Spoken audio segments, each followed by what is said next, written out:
अस्सलाम वालेकुम everyone, this is सरब दुस्मान खान फ्रॉम कनेक्ट कॉलेज। अच्छा जी बेटा, जैसे कि आप लोगों को पता है कि जो न्यू मॉडल पेपर अभी सिंध बोर्ड की तरफ से इशू हुआ है, उसमें एमसीक्यूज़ की जो वेटेज है उसको काफ़ी इंक्रीज़ किया गया है। 2 मार्क्स का एक एमसीक्यूज़ हुआ करेगा, तो उस हवाले से इस दफ़ा जो है वो आप लोगों की मेहनत थोड़ी सी एमसीक्यूज़ के हवाले से बढ़ेगी। तो आज मैं चैप्टर वाइज इंशाल्लाह मेरा इरादा ये है कि एमसीक्यूज़ आप लोगों से डिस्कस करूँ। तो आज चैप्टर 1 के कुछ एमसीक्यूज़ हैं, ये आप लोगों के सामने सॉल्व करूँगा, क्योंकि देखें एमसीक्यूज़ में स्कोरिंग जितनी ज़्यादा अच्छी होगी उतने ज़्यादा हाईएस्ट मार्क्स आने के चांसेस आप लोगों के खुद ब खुद इंक्रीज़ हो जाएंगे। तो चैप्टर नंबर 1 के कुछ एमसीक्यूज़ मैंने जो है वो की सैम्पल मैंने बनाए हैं, ठीक है। तो इनको किस तरीके से सॉल्व करते हैं इसको ज़रा देखिएगा, फिर आपको 10 ईयर उठाओगे आपको सारे एमसीक्यू समझ में आ जाएंगे कि चैप्टर 1 के एमसीक्यूज़ किस तरीके से सॉल्व होते हैं, ठीक है। चलो स्टार्ट करते हैं। देखो जैसे एमसीक्यूज़ में सबसे पहला बेटा आपको नज़र आ रहा है यहाँ पे ना, 2 comma minus is in the dash quadrant और एक्सिस। अब ये चीज़ क्या होती है, जब आप ग्राफ ड्रॉ करते हो ना, तो उसमें सबसे पहले आपको देखो 2 एक्सिस ड्रॉ करनी पड़ती हैं, एक वर्टिकल और एक हॉरिजॉन्टल। जो वर्टिकल लाइन है आपको पता है ये होती है वाई एक्सिस की, सही है, और जो हॉरिजॉन्टल होती है ये होती है एक्स एक्सिस की। अच्छा, जैसे आप ये एक्सिस ड्रॉ करते हो तो फिर ये एक्सिस जो है ना ये 2 हिस्सों में डिवाइड हो जाती है। ऊपर वाला जो हिस्सा है वाई का पॉजिटिव रीडिंग के लिए होता है, नीचे वाला नेगेटिव रीडिंग के लिए होता है। इसी तरीके से राइट हैंड साइड वाला जो पार्ट है ये एक्स एक्सिस की पॉजिटिव रीडिंग्स को रिकॉर्ड करने के लिए होता है, और लेफ्ट वाला जो है वो नेगेटिव रीडिंग्स को रिकॉर्ड करने के लिए होता है, ये आपको पता है, सही।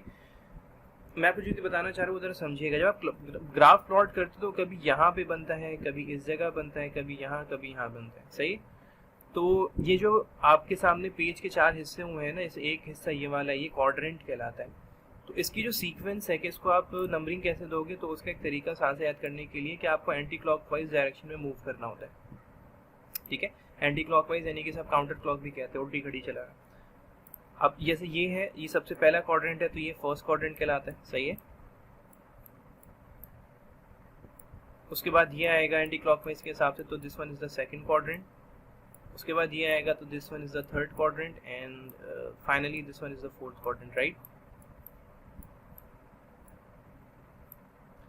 अच्छा जी, अब ये ग्राफ बनेगा कहाँ पे, अगर आप लोगों को याद हो मैंने इस पर एक लेक्चर भी डाला था Cartesian coordinate system of a plane के नाम से, तो इसको आप वहाँ भी जाके भी देख सकते हो। उसमें डिटेल है पूरी की पूरी कि इससे जितने भी डिफरेंट सैंपल्स बन सकते हैं ना वो कौन कौन से हो सकते हैं, तो आपको वो चीज़ वहाँ पे और ज़्यादा क्लियर हो जाएगी। अच्छा, अभी तो फर्स्ट क्वाड्रेंट बेटा हमारे पास आ रहा है, इसमें देखो ये एक्स यहाँ पॉजिटिव है और वाई भी पॉजिटिव है, यानी ये पूरे क्वाड्रेंट में वो ग्राफ बनेगा जहाँ पे एक्स और वाई की रीडिंग्स प्लस में होंगी, सही है। दूसरे में आ जाओ, यहाँ पे एक्स माइनस में, ठीक है, लेकिन वाई देखो ये प्लस में। तो सेकंड क्वाड्रेंट में वो तमाम ग्राफ्स प्लॉट हो जाते हैं जब कि एक्स की वैल्यू माइनस में हो और वाई की प्लस में। यही चीज़ थर्ड में देखो तो एक्स भी माइनस में है और वाई भी माइनस में है, तो x minus x and minus y, ठीक है। और फोर्थ क्वाड्रेंट के अंदर कंडीशन ये है कि एक्स तो प्लस में है लेकिन वाई जो है वो माइनस में है, ठीक है, समझ में आ गया। ये चीज़ आपने ध्यान में रखनी है। अब जो ऑर्डर पेयर हमें दिया जा रहा है वो क्या है, देखो ये ऑर्डर पेयर हमें जो दिया जा रहा है इसके अंदर है 2 माइनस 3, सही। अब ये पहली वैल्यू हमेशा देखो ऑर्डर पेयर में x कंसिडर होती है ना, और दूसरी वैल्यू y होती है, तो x इसका मतलब वो x प्लस में है और y माइनस में है। अब ये चीज़ यहाँ पे देखते हैं कि यहाँ पे x प्लस में कहाँ है, देखो x प्लस में ये रहा और y माइनस में यहाँ पे। इसका मतलब ये हुआ कि ये जो 2 माइनस 3 मुझे दिया जा रहा है ये फोर्थ क्वाड्रेंट में प्लॉट होगा, ठीक है। तो अब मेरे पास जो आंसर है अकॉर्डिंग टू दिस वो क्या आ रहा है मेरे पास, फर्स्ट सेकंड थर्ड फोर्थ में दिया था, तो मेरा करेक्ट ऑप्शन इसमें होगा फोर्थ, ठीक है। ये इस तरीके से आपको आंसर इसका पता चल गया। मैं फिर दोबारा कह रहा हूँ Cartesian coordinate system of a plane का जो टॉपिक है बेटा वहाँ जाके आप लोग देखना ज़रूर, तो आपको और मज़ीद अच्छी तरीके से ये चीज़ क्लियर हो जाएगी कि इसमें जितने भी मतलब अगर दोनों माइनस में हो फिर कहाँ पे होगा, अगर एक ज़ीरो हो या दोनों ज़ीरो हो, तो सारी चीज़ें मैं डिटेल में मैंने बताई हैं। अच्छा, सेकंड पे आ जाते हैं। If a set has 4 elements then the number of subsets so formed are dash, यानी आपसे ये कह रहा है कि अगर कोई सेट है, मिसाल के तौर पे मैंने एक सेट लिया, ठीक है, नाम दे दिया ए का, और उसमें मैंने जो है ना 4 एलिमेंट्स ले लिए, 1 2 3 एंड 4, ठीक है। If a set has 4 elements then the number of subsets so form, अगर मेरे पास 4 सेट एलिमेंट्स हैं किसी सेट के अंदर तो उसके सबसेट्स कितने बनेंगे। सबसेट आपको पता है किसी प्रॉपर सबसेट्स और इम्प्रॉपर सबसेट्स को मिला के शुमार किए जाते हैं, आइदर वही सेट हो कम्प्लीटली या उसके पार्शियल पार्ट्स हो। उसके लिए आपको पता है आप पावर सेट का फॉर्मूला अप्लाई करते हो, वो होता है 2 to the power of n। सही, तो 2 तो एक बेस है, n का मतलब होगा नंबर ऑफ एलिमेंट्स। कितने नंबर हैं यहाँ पे 4 दिए ना, तो यहाँ पे 2 के ऊपर पावर जो 4 आ जाएगी। ठीक है, अब 2 to the power of 4 का मतलब आपको पता है क्या है कि आपको 2 को जो है वो मल्टीप्लाई करना है 4 दफ़ा। सही, 2 times 2 times 2 times 2, तो इस तरीके से जो आपके पास आंसर आ जाएगा ज़रा वो देखते हैं क्या होगा। 2 मल्टीप्लाई बाई 2, ये 2 times 2 is 4, 4 times 2 is 8 and 8 times 2 is 16। तो इसका मतलब है इसके जो टोटल सबसेट्स बन सकते हैं आइदर प्रॉपर है या इम्प्रॉपर है, वो कितने होंगे 16। बात समझ में आ गई। तो इस तरीके से मेरे पास इसका आंसर देखो बेटा क्या आ गया, सी ऑप्शन मेरा इसका आंसर है। ठीक है, okay. Number 3, 2 sets are said to be equivalent if the number of elements are dash. देखिए इक्विवेलेंट सेट्स क्या होते हैं, पहले ये चीज़ क्लियर कर लेंगे। मैंने जैसे एक सेट आपके सामने पहले से लिखा है, मैं आपको इसी से बता देता हूँ। सेट ए में आपके पास आ रहे हैं ना 1 2 3 4। अच्छा, सेट बी में मैंने क्या किया, ए बी सी डी ले ली मैंने, यानी यहाँ मैंने अल्फ़ाबेट्स ले लिए, वेरिएबल्स ले लिए और यहाँ पे मैंने जो है नंबर्स ले लिए। इक्विवेलेंट सेट्स क्या होते हैं, दो सेट्स जिनके अंदर नंबर ऑफ एलिमेंट्स सेम हो। ठीक है, जैसे यहाँ पे 4 एलिमेंट्स थे ना, यहाँ भी एलिमेंट्स 4 ही हैं। एलिमेंट्स का सेम होना ज़रूरी नहीं है, ये ध्यान में रखिएगा। दो सेट्स हैं, एक सेट ए है एक सेट बी है, जिनके अंदर अगर एलिमेंट्स की तादाद सेम है तो they are said to be equivalent, और उसके अंदर ये मच की साइन बनती है। ये जो साइन मैंने आपके सामने बनाई है ना, ये इक्विवेलेंसी की साइन, सेट्स में इक्विवेलेंसी की साइन कहलाती है। ठीक है, तो इस तरीके से हमारे पास इसका जो ऑप्शन होगा वो क्या होगा, देखो हमारे पास है सेम, डिफरेंट एंड नन। तो इक्विवेलेंट सेट्स का मैंने अभी आपको बताया था द नंबर ऑफ एलिमेंट जो है वो सेम होने चाहिए। सही है, तो यहाँ पे हमारे पास ऑप्शन ए जो है ये इसका आंसर हो जाएगा। ठीक है, ये चीज़ देखो मैं दोबारा बेटा रिपीट करता हुआ चल रहा हूँ। एमसीक्यूज़ को कोई आसान चीज़ लेके नहीं समझो कि हम याद कर लेंगे, याद करने से नहीं आएगा, इसके अंदर थोड़ा टाइम लगता है। इसी वजह से मैंने ये सोचा था कि जो अभी नया मॉडल पेपर आया है इसको मैं थोड़ा सा आप लोगों को डिटेल में लेके चलूँ। अच्छा, 4 में कह रहा है ए इफ़ ए, और ये जो साइन आपके पास बेटा आ रही है ना, ठीक है, इसको आप यूँ कह सकते हो कि आपने यू को थोड़ा सा राइट हैंड साइड की तरफ बैंड कर दिया, तो ये साइन कहलाती है सबसेट की, ध्यान में रखिएगा। अच्छा, दो चीज़ें, अगर ये साइन जो है इसके नीचे लाइन नहीं है तो फिर ये प्रॉपर सबसेट होता है, और अगर इसके नीचे लाइन दी जाएगी, मैं इसकी बात कर रहा हूँ, जैसे ये मैंने ये साइन बनाई, अभी तो ये सिर्फ प्रॉपर सबसेट है, लेकिन अगर इसके नीचे मैंने एक ये वाली साइन लगा दी इक्वल टू, जिसे आप कहते हो सेट्स की ज़बान में, तो ये फिर बन जाता है प्रॉपर सबसेट। ठीक है, तो यहाँ पे तो अगर आप देखोगे तो यहाँ तो लाइन नहीं है, तो ये कह रहा है कि if A is a subset of B then this represents that subset. ये जो साइन है ये किसको रिप्रेजेंट करती है, इसका आंसर होगा ये प्रॉपर सबसेट को रिप्रेजेंट करती है। सही है, मैं दोबारा बता रहा हूँ, अगर इसके नीचे लाइन होती फिर इसका आंसर हो जाता है इम्प्रॉपर सबसेट। ठीक है, number 5, the descriptive form of set A is equals to x such that x belongs to N and x is less than 5। ये आपको पता है एन नेचुरल नंबर से बिलोंग करते, तो मुझे सेट बिल्डर फॉर्म में एक इसने सेट दिया है, वो कह रहा है इसकी डिस्क्रिप्टिव फॉर्म इन ऑप्शन में से क्या होगी। डिस्क्रिप्टिव फॉर्म आपको पता है बेटा कि जो आप उसमें लिखते हो, वर्डिंग्स की फॉर्म में लिखते हो ना, वो डिस्क्रिप्टिव फॉर्म कहलाती है। सही है, चलो ए ऑप्शन में हमें बता रहा है कि set of all, set A is a set of all natural numbers greater than 5। ठीक है, तो ये जो साइन मेरे पास आ रही है ये तो ग्रेटर देन की नहीं है, लेस देन की, इसका मतलब ऑप्शन ए तो हो गया गलत। अच्छा, बी में आ जाओ, set A is a set of all natural numbers less than 5। ये आपसे कह रहा है ये लेस देन की ही साइन है ना, कि यहाँ पे वो तमाम नेचुरल नंबर जो 5 से छोटे हैं। ठीक है, तो यही ऑप्शन हमारे पास सही है। अच्छा, सेट ऑप्शन सी में देख लेते हैं, इसने क्या कहा है, set of all natural numbers less than and equal to 5। अब देखो less than and equal to की साइन की कंडीशन भी ये है कि लेस देन अगर यूँ दिया जा रहा है और उसके नीचे अगर आपको एक लाइन और दे दे तो ये होता है less than and equal to. अब मसला ये कि ये भी इसने यहाँ पे नहीं दिया हुआ, सिर्फ लेस देन की साइन है, इसका मतलब है हमारे पास जो करेक्ट ऑप्शन है वो है ऑप्शन नंबर बी।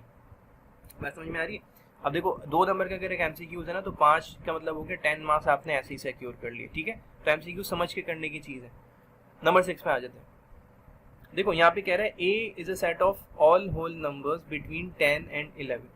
अब यहाँ पे उसने हमसे पूछा है क्या, इसने ऑप्शन में दिया फाइनाइट सेट होगा, इनफाइनाइट होगा, नल होगा, या फिर इनसे कोई ऑप्शन नहीं है।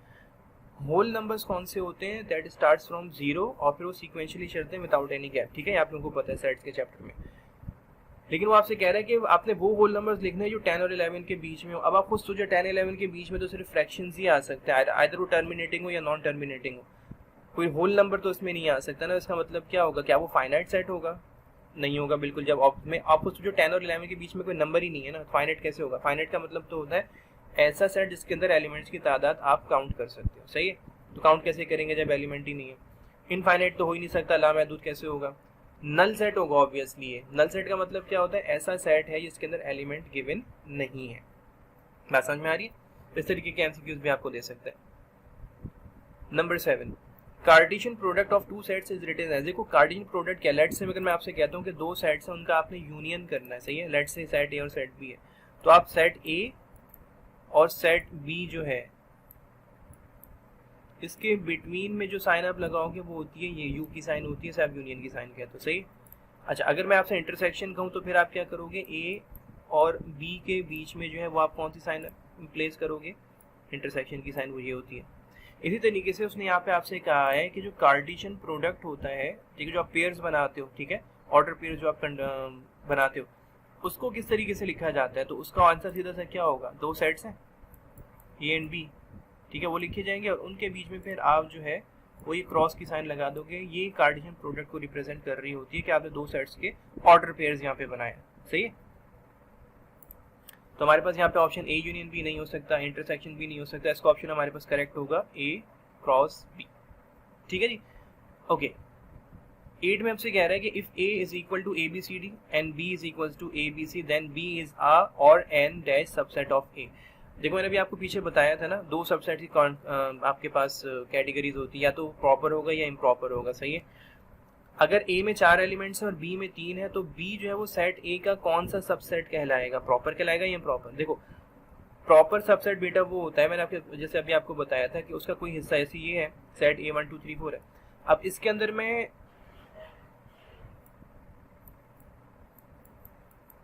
15 सबसेट्स ऐसे हैं जो बना सकता हूँ जो कि प्रॉपर होंगे किसी भी सेट में। अगर ये एक और इजाफी चीज बेटा आपको बता रहा हूँ, अगर किसी भी सेट के अंदर आपको ये देखना हो ना कि कितने proper sets, total proper sets कितने बन सकते हैं, तो फिर उसमें आप ये वाला जरा फॉर्मूला ध्यान में रख लो, ये अप्लाई कर दोगे, टोटल प्रॉपर सबसेट, ठीक है। 2n तो फॉर्मूला पावर सेट का होता है, बस उसमें से आपने 1 माइनस करना है। जो भी आपके पास 2 to the power of n आ रही है, जैसे 16 आ रही है मेरे पास, इसमें से जो मैं 1 माइनस कर दूंगा तो मुझे जो टोटल तादाद पता चलेगी ना, वो होगी टोटल प्रॉपर सबसेट्स की तादाद, ठीक है। अच्छा, ये 1 माइनस क्यों करते हैं? आपको प्रॉपर पावर सेट का जो लेक्चर है वो पूरा मैंने अपलोड किया था, आप लोग वहाँ से देख सकते हो, सेट की प्लेलिस्ट में आप लोगों को मिल जाएगा। तो वहाँ पे होता क्या है कि जो लास्ट सेट बनता है वो असल में वही सेट होता है जो सवाल में गिवन है, ठीक है। तो प्रॉपर इम्प्रॉपर सबसेट वो होता है जो कम्प्लीटली सवाल के सेट से मैच कर रहा हूँ, ठीक है। उससे अगर एक एलिमेंट भी कम है, चाहे वो कोई सा भी सेट है, तो सारे के सारे इम्प्रॉपर सबसेट कहलाते हैं। लेट्स से अगर मैं यहाँ पे 1 2 3 4 में से 1 2 3 बना लूँ तो ये भी प्रॉपर ही होगा, 1 2 4 बना लूँ तब भी प्रॉपर होगा, 2 3 4 बना लूँ तो मैं एक एक एलिमेंट खुद आप दो, मैं एक एलिमेंट इसमें छोड़ रहा हूँ, ठीक है। तो कम्प्लीटली वो सेट ना हो, बल्कि उससे कम से कम एक एलिमेंट कम हो, ठीक है। तो सारे के सारे जो है ना वो प्रॉपर सबसेट्स कहलाते हैं। तो यहाँ पे मेरे पास अगर मैं देखूँ तो मुझे बी के अंदर ए बी सी दे रहा है, यानी डी जो सेट ए में मौजूद है ना वो बी में नहीं है, तो बी में एक एलिमेंट कम हो गया ना, तो इसका मतलब ये हुआ कि बी जो है वो सेट ए का एक प्रॉपर सबसेट होगा। बात समझ में आ रही है? अगर यहाँ पे डी भी दिया हुआ होता है ना, फिर इसका आंसर हो जाता है इम्प्रॉपर सबसेट, ठीक है। Okay, 9, A union bracket B union C is equal to A union B then union C represents that property of union. देखो कम्यूटेटिव प्रॉपर्टी कहलाती है, एसोसिएटिव है, डिस्ट्रीब्यूटिव है, या इनमें से कोई प्रॉपर्टी नहीं है। आपको पता है ये रूल है कि भाई जब भी आप कोई सवाल सॉल्व करने के लिए जाते हो ना, तो आप पहले ब्रैकेट के अंदर की वैल्यूज को सॉल्व करते हो। तो यानी मुझे अगर लेफ्ट हैंड साइड लेनी है तो मुझे बी यूनियन सी पहले सॉल्व करना पड़ेगा, और उसका जो आंसर आएगा फिर उसका यूनियन मुझे ए के साथ करना पड़ेगा, ठीक है। मैं डिटेल में नहीं जा रहा, मैं सिर्फ आपको एक थीम समझा रहा हूँ।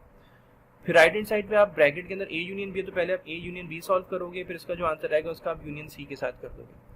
ये चीज़ ध्यान में रखिएगा कि जब कभी भी आप, मैं आपको एक मिसाल देके समझाता हूँ। मैंने 3 वैल्यूज ली है, 2 3 4, सही है।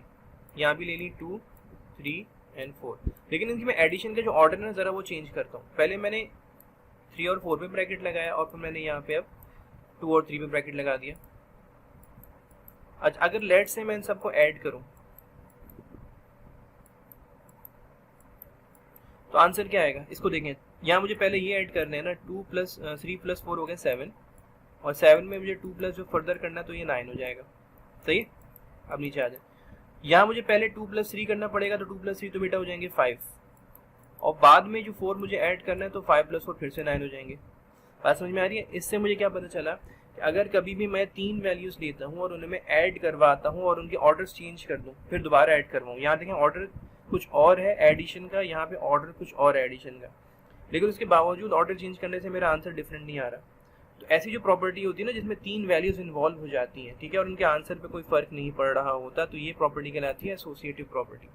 ठीक है, 2 होंगी तो ऑब्वियसली वो कम्यूटेटिव प्रॉपर्टी बन जाती है। अब यहाँ पे जो इसने हमें दिया है ना, वो देखो 3 वैल्यूज है। यही काम जो है ना वो यूनियन इंटरसेक्शन के साथ होता है, यानी पहले मैंने बी यूनियन सी करना है, फिर जो आंसर आएगा उसका यूनियन ए के साथ करना है, और राइट हैंड साइड पे पहले ए यूनियन बी करना है, और जो आंसर आएगा फिर उसका यूनियन मुझे सी के साथ करना है। तो इन दोनों के आंसर पे भी कोई फर्क नहीं पड़ेगा। तो इसमें 3 सेट्स इन्वॉल्व हो गए ना, जैसे मैंने यहाँ पे आपको बताया था 3 वैल्यूज इन्वॉल्व हो रही हैं, 2, 3 और 4, तो यहाँ 3 सेट्स आ गए। तो अगर किसी सेट के अंदर कोई प्रॉपर्टी आपको दी जा रही है, इसमें 3 सेट्स इन्वॉल्व हो रहे हैं और उनके आंसर्स को, उनके ऑर्डर चेंज करने के बाद भी उनके आंसर पे फर्क नहीं पड़ रहा, तो ऐसी प्रॉपर्टी जो है वो क्या कहलाती है, एसोसिएटिव प्रॉपर्टी कहलाती है। ठीक है, तो हमारा इसका आंसर जो होगा करेक्ट वो होगा ऑप्शन बी। ठीक है जी। अच्छा, 10 एक आखिरी बेटा देख लेते हैं, क्योंकि वीडियो जो है वो लेंथी हो रही है। मैं इंशाल्लाह बाकी के एमसीक्यूज आप लोगों से नेक्स्ट वीडियो में इंशाल्लाह डिस्कस करूंगा। ए डेल्टा बी सिमेट्रिक डिफरेंस जिसे आप कहते हो, इसकी वैल्यू जो कैलकुलेट की जाती है वो किस तरह से की जाती है, वो होती है A union B minus A intersection B, या A intersection B minus A union B, या फिर इनमें से कोई ऑप्शन नहीं है। अब देखो इसको मैं अगर एलिमेंट से लेकर समझाऊंगा ना तो टाइम लगेगा, मैं आपको थोड़ी सी हिंट दे दूँ। ए डेल्टा बी में होता क्या है कि जो कॉमन एलिमेंट्स हैं वो कट होके जो बाकी के दोनों रिमेनिंग एलिमेंट्स हैं वो आप लिखते हो। सही है। अच्छा, ए यूनियन बी के अंदर क्या होता है कि ए और बी को आप मिला देते हो, और इंटरसेक्शन बी के अंदर आप जो कॉमन है वो ले लेते हो। बात समझ में आ रही? अगर ए यूनियन बी में मिला के आपने एलिमेंट्स लिखे तो इसमें कॉमन वाले शामिल होंगे और इसमें सिर्फ कॉमन वाले होंगे, और माइनस काम क्या कर रहा होता है कि जो दोनों के सेम एलिमेंट्स होते हैं वो आप माइनस करते हो। तो इसका मतलब होगा इसमें जो कॉमन एलिमेंट्स होंगे वो माइनस हो जाएंगे, और ए यूनियन बी में जो सिर्फ एलिमेंट्स बचेंगे वो ए और बी के वो होंगे जो कॉमन नहीं थे। तो यही काम तो डेल्टा में होता है। बात समझ में आ रही है? ए डेल्टा बी तो यही करता है ना कि ए और बी के जो नॉन कॉमन एलिमेंट्स हैं वो ले लेता है। तो इसका करेक्ट ऑप्शन जो हमारे पास होगा वो होगा ए। ठीक है, मैं फिर आपसे कह रहा हूँ इसको अगर हम सॉल्यूशन के थ्रू देखते जाएंगे तो फिर इसमें थोड़ा सा हमें टाइम लग सकता है। ठीक है, अब बाकी के ऑप्शन बेटा जो हमारे पास आ रहे हैं ना, सॉरी एमसीक्यूज जो आ रहे हैं, इंशाल्लाह ताला मैं इसको फर्दर डिस्कस करूंगा नेक्स्ट सेक्शन में, क्योंकि वैसे ही जो वीडियो है थोड़ी सी लेंथी हो चुकी है, 17 मिनट्स पे जा चुकी है। मेरी अपनी कोशिश बेटा इसमें यही रहती है कि आप लोगों को जितना कंसाइज वे में कम से कम टाइम में समझा सकूं।